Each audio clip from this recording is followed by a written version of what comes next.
Hello everyone, welcome back to Kavya academy. यहाँ पे हम डिस्कस करेंगे DU entrance exam MSc zoology 2014 paper solution.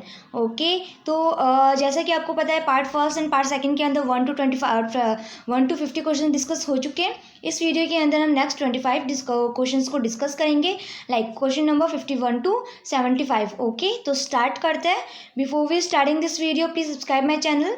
Now question number 51, stabilizement of a species in a new habitat is called as. कोई species new habitat के अंदर stabilise हो रही है ना, तो उसको हम क्या बोलते हैं? उसको हम बोलते हैं इकेसिस। ओके, इस ऑप्शन नंबर फर्स्ट है आपका करेक्ट। चाहे वो प्लांट हो या फिर एनिमल हो, अगर किसी न्यू हैबिटेट के अंदर स्टेबलाइज हो रही है उसको हम बोलेंगे इकेसिस। ओके, इस ऑप्शन नंबर फर्स्ट है आपका correct. Now, question number 52, knock knee syndrome is associate with excessive intake of. जो नॉक-नी सिंड्रोम होता है उसके अंदर क्या होता है कि ये जो लेग होता है ना, उसमें जो नी होता है वो एकदम जॉइंट हो जाता है एंड ये जो एंकल वाला पार्ट है वो दूर हो जाएगा, है ना। तो इस टाइप की लेग्स दिखाई देगी। तो यहाँ पे क्या होता है कि जब वाटर के अंदर फ्लोराइड की कंसनट्रेशन ज़्यादा हो जाती है ना, वाटर के अंदर वाटर पल्यूट हो जाता है फ्लोराइड की वजह से, तो अगर वो हम इंटेक करेंगे तो एक्सेसिव इंटेक ऑफ फ्लोराइड की वजह से उस पर्सन के अंदर नॉक-नी सिंड्रोम्स हो जाता है। ओके, साथ ही साथ ये syndromes rackets vitamin D deficiency की वजह से भी होता है। ओके, तो यहाँ पे जो आपका आंसर है that is the option number B. Now question number 53, ruminant obtain vitamin B12 from. तो जो रूमिनेंट होता है एनिमल, है ना, तो ध्यान रखना रूमिनेंट के कितने चैम्बर्स होते हैं। जो रूमिनेंट एनिमल्स होते हैं उसकी स्टमक में कितने चैम्बर्स होते हैं, कौन से स्टमक मीन्स उसकी सीक्वेंस भी लर्न कर लेना। ओके, तो वहाँ पे रूमिनेंट में वही है कि जो कैटल्स होता है, काऊ होते हैं ना, जो भी कैटल्स होते हैं उनकी बॉडी के अंदर माइक्रो ऑर्गेनिज्म रहते हैं, सिम्बायोसिस एसोसिएशन करते हैं।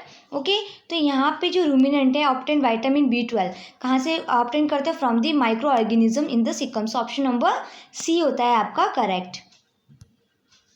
Now question number 54, fitness increase when an organisms. तो किसी ऑर्गेनिजम्स की according to the Darwin theory क्या बोलती है कि किसी ऑर्गेनिजम्स की अगर फिटनेस डिसाइड करनी है मीन्स इस एनवायरनमेंट के अंदर रहना होगा। ओके, पहली चीज़ तो क्या है कि उसको इस एनवायरनमेंट को एडप्ट करना होगा। सेकेंड चीज़ क्या है कि एनवायरनमेंट में रह के उसको वहाँ पे रिप्रोड्यूस भी करना होगा। मीन्स किसी ऑर्गेनिज्म की फिटनेस उसकी रिप्रोडक्शन पे डिपेंड करती है। ओके, मीन्स एनवायरनमेंट में रह के वो अगर वो रिप्रोडक्शन करने की कैपेसिटी है मीन्स वो ऑर्गेनिज्म फिट है। ओके, तो यहाँ पे क्या होता है कि fitness increase when an organism. तो यहाँ पे क्या होगा कि उसकी फिटनेस किस पे डिपेंड करती है कि वो रिप्रोडक्शन कर सकता है। तो transfer of greater portion of gene to the next generation. Okay, अपनी जीन को नेक्स्ट जनरेशन में ट्रांसफर कर सकता है। सो ऑप्शन नंबर डी होगा आपका करेक्ट। वही है कि डार्विन्स की जो भी कंसेप्ट है सारे लर्न कर लेना, है ना।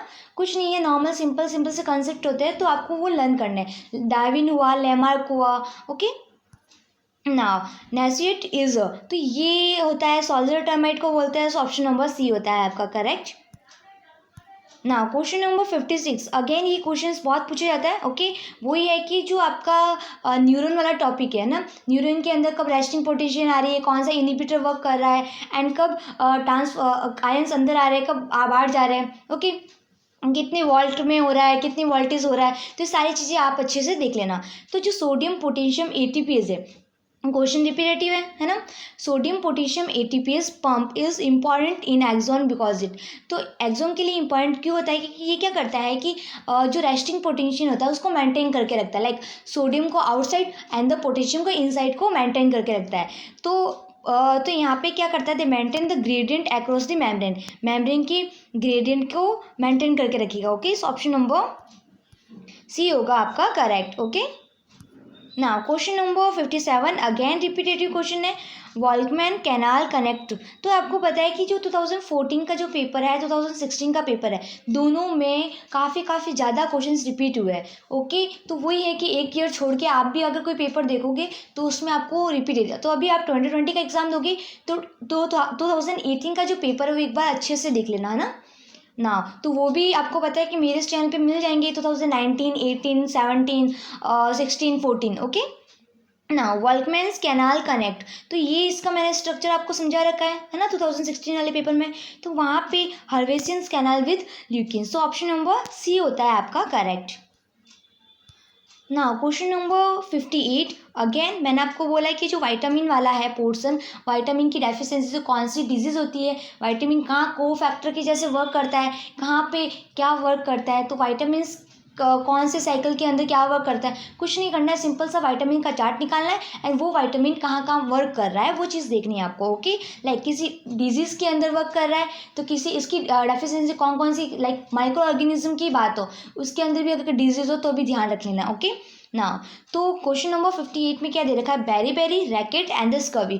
अभी पीछे देखा रैकेट्स की विटामिन डी की डेफिशिएंसी की वजह से होता है। ओके, जिसकी वजह से जो बॉन्स है थोड़ा सा ऐसे मुड़ जाती है। Okay, beri vitamin B1 and जो स्कर्वी होता है वो सिट्रस की डेफिशिएंसी, लाइक स्कर्वी डिजीज़ को बोलते हैं विटामिन सी की डेफिशिएंसी की वजह से होता है। ओके, सो ऑप्शन नंबर आपका होगा B correct. Okay, beri vitamin B1, rickets vitamin D and the scurvy as C vitamin C. Okay, so option number B होगा आपका correct. Now question number 59, uracil triplet is known to represent the specific genetic code for. तो U क्या करता है, वो होता है phenyl alanine को। बहुत सिंपल सा क्वेश्चन है, सो ऑप्शन नंबर डी होगा आपका करेक्ट। तो आपको भी ये चीज़ लर्न करनी है कि मीन्स होता है ना कि ये कोडन किसको कोड करता है, एटलीस्ट वो आप ये लर्न कर लो कि इतने कोडन कितने होते हैं, स्टॉप कोडन के नाम क्या है, इनिशियल कोडन के नाम क्या है। ओके, बस थोड़ा 2-4 कोडन यूज़ कर लो, मीन्स लर्न कर लो, या फिर ये लर्न कर लो, आप ये भी लर्न कर लेना कि लाइक यू है तो ये कितने हैं, UAC है तो कितने हैं। ओके, तो ऐसे, सो ऑप्शन नंबर डी होता है आपका करेक्ट। जो tRNA वाला पोर्शन है वो भी बहुत ज़्यादा इंपॉर्टेंट है। तो tRNA के अंदर कौन सा एंजाइम यूज़ आ रहा है, कौन उसको इनिबिट कर रहा है एंड कहाँ उसका कौन सी कितनी ATPs लग रही है ना, तो वो भी आप एक बार लर्न कर लेना। Now question number 60, the blood vessels that connect the pulmonary artery with aorta but close up at the time of birth is called। तो यहाँ पे जो पल्मोनरी आर्टी है ना, pulmonary artery connect with the aorta but close at the time of birth. तो जो pulmonary arty आपको पता है क्या वर्क करती है, ये जो डक्टस आर्टीज है ना, ये क्या वर्क करती है कि लंग से बॉडी के अंदर, लंग से टिश्यू के अंदर जब ब्लड का फ्लो कराना होता है तब इसका यूज़ आता है। ओके, तो जब बेबी बर्थ होता है उस टाइम क्या होता है कि अप्रोक्स 2 डेज तक है ना, अप्रोक्स 2 डेज तक ये जो डक्ट होती है वो क्लोज रहती है। ओके, तो उसके बाद वो ओपन होती है।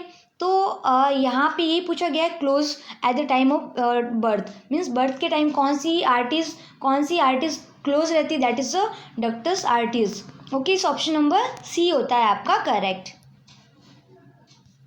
Now question number 61, which of the following peptide stimulate appetite. वही भूख को कौन मीन्स करेगा, तो उसका that is the ghrelin. Okay, ये क्या है, इसको हम बोलते हैं हंगर हार्मोन। सो ध्यान रखना, सो ऑप्शन नंबर डी होगा आपका correct. Now question number 62, ampulla of Lorenzini are peculiar sense organ to sense. तो जो एम्प्यूला ऑफ लॉरेंजी है वो सेंस करता है इलेक्ट्रिक फील्ड को, है ना, इलेक्ट्रिसिटी को। तो कुल मिला के यहाँ पे ये क्या सेंस करेगा, electric field in the water. So option number C है आपका करेक्ट।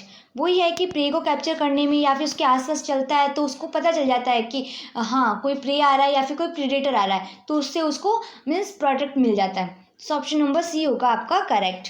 ये क्वेश्चन भी again same as it is repetitive है। Now question number 63, which of the following is primitive ancestor of man. तो कौन है, ये क्वेश्चन भी रिपीटेटिव है, वो है आपका Ardipithecus ramidus. Okay, so option number D होगा आपका correct. Now question number 64, which of the following so correct sequence of evolution. तो यहाँ पे एवोल्यूशन की करेक्ट सीक्वेंस पता लगानी है आपको। तो वही है कि जो डार्विन वाला कंसेप्ट है वो थोड़ा पुट करना है यहाँ पे। ओके, तो वैसे ऑरिजिन ऑफ स्पीसीज होना चाहिए पहला, बट यहाँ पे कोई ऑप्शन दे नहीं रखा ऑरिजिन ऑफ स्पीसीज, बट यहाँ पे ऑप्शन नंबर सी होगा करेक्ट। सी का सीक्वेंस देखो, फर्स्ट पहला आएगा ओवर प्रोडक्शन। तो सी और सी बात है, जब किसी ऑर्गेनिज्म को रहना है तो सबसे पहले उसकी रिप्रोडक्टिव कैपेसिटी हाई होनी चाहिए। ओके, फोर्थ है आपका फिर उसको स्ट्रगल ऑफ एक्सिडेंट रहेगा तो उसको स्ट्रगल करना होगा, फिर स्ट्रगल करेगा तो उसको फिटेस्ट रहना पड़ेगा, survival of the fittest, then उसका क्या होगा, नेचुरल सिलेक्शन होगा, देन आफ्टर उसकी एक न्यू स्पीसीज का फॉर्मेशन होगा। तो ये आगे भी आ सकते हैं, पीछे भी आ सकता है। सो ऑप्शन नंबर सी होगा आपका correct. Now question number 65 again बहुत सिंपल क्वेश्चन है। Phi and psi angle of a protein chain is are plotted in a. तो ये मैंने आपको बोल रखा था कि जो रामचंद्र प्लॉट है वो आप अच्छे से लर्न कर लेना। ओके, इनडायरेक्ट वे से कहीं ना कहीं कैसे भी करके रामचंद्र प्लॉट के क्वेश्चंस पूछ लिए जाते हैं, तो ध्यान रखना। कुछ नहीं है, बहुत सिंपल से क्वेश्चंस पूछते हैं रामचंद्र प्लॉट का, वही टर्सरी स्ट्रक्चर को देखता है। तो यहाँ पे जो पाई एंड साई जो एंगल है वो रामचंद्र प्लॉट के अंदर बताया जाता है। सो ऑप्शन नंबर ए है आपका correct. Now question number 66 the term plasmid are coined by. तो प्लाज्मिड टर्म किसने दिया था, वो दिया था लैडरबर्ग ने। सो ऑप्शन नंबर सी है आपका correct. Question number 67 an important cell cycle checkpoint is to. तो वही होता है कि जो चेक पॉइंट होता है, तो सेल साइकिल के अंदर है ना, ये लाइक आपका G1 है एंड S है, G2 है एंड M फेज है। एक चेक पॉइंट यहाँ पे आता है that is the G1 S checkpoint, एक चेक पॉइंट यहाँ पे आता है that is the G2 M checkpoint. Okay, तो यहाँ पे अगर चेक पॉइंट है यहाँ पे तो क्या देखता है कि S फेज के अंदर अगर यहाँ पे मीन्स डीएनए का डुप्लीकेशन हुआ कि नहीं हुआ, और नहीं हुआ तो वापस इसके अंदर चेक किया जाएगा। इस वाले चेक पॉइंट में क्या चेक किया जाता है कि आगे जाके मीन्स माइटोसिस म्यूसिस डिवीजन होगा, बट अगर डीएनए के अंदर एरर तो नहीं है। अगर डीएनए के अंदर एरर है तो क्या होगा, post repair mechanisms, post transcription repair mechanisms होगा। तो ऑल ओवर यहाँ पे क्या होगा, इस चेक पॉइंट के अंदर रिपेयर मैकेनिज्म होगा। ओके, तो वही है। तो यहाँ पे डीएनए सिंथेसिस तो दे नहीं रखा है ना, डीएनए डुप्लीकेशन का दे नहीं रखा है, रिपेयर का दे रखा है। तो ऑल ओवर आपको रिपेयर डैमेज डीएनए को चेक करेगा। सो ऑप्शन नंबर रिपेयर करेगा यहाँ पे चेक पॉइंट पे, तो ऑप्शन नंबर बी होगा आपका correct. Now question number 68 gene pool refer to total number of. तो जीन पूल क्या बोलेगा कि टोटल जीनोटाइप कितना है उस एरिया के अंदर, है ना, लाइक पूरी पॉपुलेशन का जीनोटाइप चेक करते हैं जीन पूल। तो यहाँ पे वही है कि डिफरेंट जीन, अलग अलग जीन प्रेजेंट होंगे एक ही पॉपुलेशन के अंदर, ये होता है जीन पूल। तो वही है आपका, देखो डिफरेंट जीन कहाँ दे रखा है, ये रहा यहाँ, वेट, ये रहा। Okay, different gene are present in all individuals of a population, सारे इंडिविजुअल्स के अंदर पॉपुलेशन के अंदर प्रेजेंट होना चाहिए। सो ऑप्शन नंबर ए है आपका correct. Okay, now question number 69 mitochondria DNA different from the nucleus DNA is. तो वही चीज़ है, ये क्वेश्चन भी same as it is repeated कि जो माइटोकॉन्ड्रिया का जो डीएनए होता है वो न्यूक्लियस डीएनए से डिफरेंट होता है। तो आपको भी पता है सबकी ये चीज़ें यहाँ पे अलग अलग होती है। तो माइटोकॉन्ड्रिया डीएनए थोड़ा आप चार्ट देख लेना, क्योंकि इसके अलावा अदर क्वेश्चंस भी रिलेट करके पूछ लिया जाएगा। ओके, तो बेसिक आप डिफरेंस निकाल लेना। ओके, तो यहाँ पे जो माइटोकॉन्ड्रिया का डीएनए है वो न्यूक्लियर डीएनए से डिफरेंट होता है। क्यों होता है, क्योंकि जो माइटोकॉन्ड्रिया का जो डीएनए है, लैक ऑफ रिपीटेटिव सीक्वेंस, वहाँ पे रिपीटेटिव सीक्वेंस नहीं होती है ना डीएनए। बाकी न्यूक्लियर डीएनए के अंदर बहुत सारी रिपीटेटिव सीक्वेंस होगी, बट माइटोकॉन्ड्रिया के अंदर नहीं होगी। सो ऑप्शन नंबर ए होगा आपका करेक्ट। ना question number 70 glycolysis is called also refer to as. तो जो ग्लाइकोलाइसिस है उसको हम आप क्या करना कि जितने भी साइकिल्स होते हैं लाइक क्रैब साइकिल्स को citric acid cycle, TCS cycles, है ना, ऐसे बोला जाता है। तो वही चीज़ है कि ग्लाइकोलाइसिस को क्या बोला जाता है, तो एक बार आप अच्छे से देख लेना।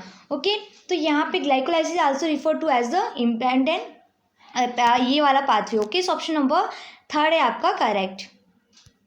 ना question number 71 a snack has. तो उसकी जो स्नैक की जो आई लिड होती है वो होती नहीं है। ओके, मीन्स वो ब्लिंक नहीं करता, आई पता ही है। तो ऑप्शन नंबर फर्स्ट है आपका correct, they have a no eyelid. Okay, now question number 72 if a protein is poorly express in disease tissue. अगर कोई प्रोटीन एक्सप्रेस हो रहा है डिजीज टिश्यू के अंदर, which of the following blotting method which will be used to determine the defect at the level of transcription and translation। तो आपको क्या करना है कि ट्रांसक्रिप्शन के डिफेक्ट को देखना है एंड ट्रांसलेशन के डिफेक्ट को देखना है। तो ऑल ओवर ट्रांसक्रिप्शन का मीन्स होता है आरएनए का एमआरएनए का सिंथेसिस, तो ऑल ओवर यहाँ पे एमआरएनए को देखना है। ओके, एंड ट्रांसलेशन का डिफेक्ट मीन्स यहाँ पे आपको प्रोटीन को देखना है, ओके, कि कौन सा प्रोटीन है, तो किस प्रोटीन के अंदर डिफेक्ट होता है। तो आपको पता है कि जब ट्रांसक्रिप्शन की बात की जाती है, तो जब ट्रांसक्रिप्शन की बात की जाती है तो नॉर्दर्न ब्लोटिंग आता है ना। एमआरएनए की बात की जाती है तो नॉर्दर्न ब्लोटिंग आता है, वहाँ पे एमआरएनए को चेक किया जाता है ना। प्रॉपरली आपको जो डिजायर्ड एमआरएनए होता है वो निकालते हैं एंड प्रॉपरली उसकी न्यूक्लियोटाइड सीक्वेंस को चेक किया जाता है ना। वेस्टर्न ब्लोटिंग में क्या होता है कि उसकी प्रोटीन को स्पेसिफिक प्रोटीन को मीन्स चेक किया जाता है। तो ऑल ओवर मैंने आपको ये इनडायरेक्ट वे से क्वेश्चन पूछा गया, बहुत सिंपल सा क्वेश्चन है। ट्रांसक्रिप्शन देखते ही आपको पता होना चाहिए एमआरएनए की बात हो रही है, एंड ट्रांसलेशन देखते ही पता होना चाहिए आपकी प्रोटीन की बात हो रही है। तो यहाँ पे transcription mRNA belong to northern blotting and translation protein belong to western blotting, okay. तो आपका जो आंसर है that is the option number C. वही चीज़ है कि सर्दर्न ब्लोटिंग कहाँ यूज़ आता है, नॉर्दर्न कहाँ आता है, वेस्टर्न कहाँ आता है ना, ईस्टर्न कहाँ आता है। तो वो ऑलरेडी मैंने लास्ट वीडियो के अंदर अच्छे से समझा रखा है, तो एक बार आप अच्छे से देख लेना क्या क्या स्टेप्स होते हैं, क्या क्या चीज़ें होती है, ओके। पीसीआर एंड ये जो 4-5 ब्लोटिंग है ये बिल्कुल भी मत छोड़ना, ओके। इसके क्वेश्चंस आ ही जाएंगे एक दो। तो now question number 73, insulin promote entry of glucose into the. Insulin क्या करता है कि पेरिफेरल ग्लूकोज के लेवल को कम करेगा, ओके, मीन्स ग्लूकोज का स्टोरेज होगा, तो ऑल ओवर यहाँ पे entry of glucose into the skeleton muscle cell, okay. तो GLUT4 की ट्रांसपोर्ट के थ्रू वहाँ पे जाएगा। तो यहाँ पे जो आंसर होगा that is the option number C. Now question number 74, again बहुत रिपीटेटिव क्वेश्चन है, बहुत सिंपल सा क्वेश्चन है ना, हार्डी विंबर इक्विलिब्रियम के बारे में। नाउ क्वेश्चन में क्या दे रखा है देखते हैं। In a population of a 2 allele, population के अंदर 2 अलील, एक है ए एक है B, okay. Genotype ratio is 0.2, यहाँ पे इसका 0.2 है, इसका क्या है 0.8 है। Now how many individuals sample of 300 can be expected in the homozygous allele. Homozygous का अलील मीन्स होता है एक ये homozygous, okay. Homozygous allele A की बात करिए तो homozygous means A and A होगा, ओके। अगर हेट्रोजाइगस होता तो ए एंड बी होता, एंड इस होमोजाइगस की बात करते तो बी एंड बी होता, ओके। तो इसकी हम बात कर रहे हैं, तो इसकी बात कर रहे हैं तो होमोजाइगस अलील को ए एंड ए से रिप्रेजेंट करेंगे। तो ए कितना है आपका, ए कितना है 0.2 है, तो ए अगर 0.2 है तो ए एंड ए कितना होगा into 0.2, that is the 0.4, okay. Now अगर हमें 0.4 आ गया, ए स्क्वायर आपका आ गया 0.4 आ गया, उसकी फ्रिक्वेंसी आ गई, बट यहाँ पे क्या दे रखा है आपको, यहाँ पे पूछा गया हाउ मेनी इंडिविजुअल्स, कितने इंडिविजुअल्स है, पर्सनस को कैलकुलेट करना है। तो जो टोटल इंडिविजुअल्स है उसको मल्टीप्लाई कर लेंगे, ओके। तो 300 से मल्टीप्लाई कर लो, आपका आंसर आ जाएगा दैट इज द 12, ओके। इस ऑप्शन नंबर आपका होगा A correct, okay.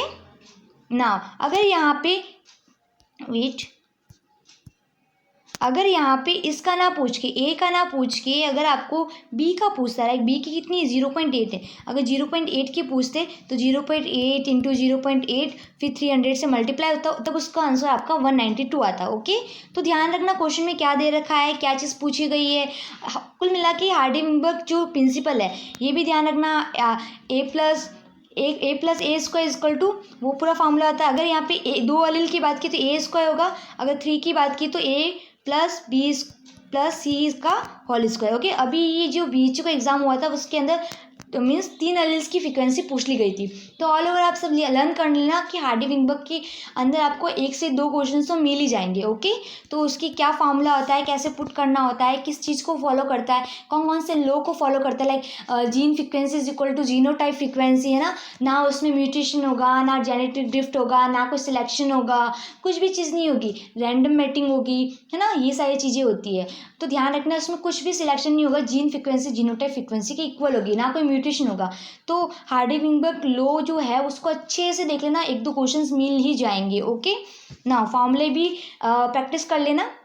Now question number 75, a coral reef encircling lagoons is called. तो यहाँ पे जो लेगून है कोरल रीफ, तो ये इसको हम बोलते हैं that is the atoll, okay.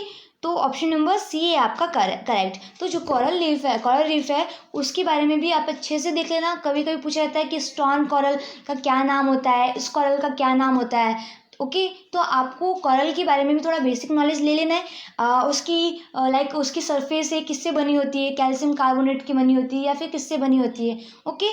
तो वो सारी चीज़ें आप एक बार देख लेना ना। तो इस वीडियो के अंदर बस इतना ही, मिलते हैं नेक्स्ट पार्ट के अंदर, वो भी मैं जल्द से जल्द अपलोड कर लूँगी, okay. So thank you so much for watching my video, bye bye, take care.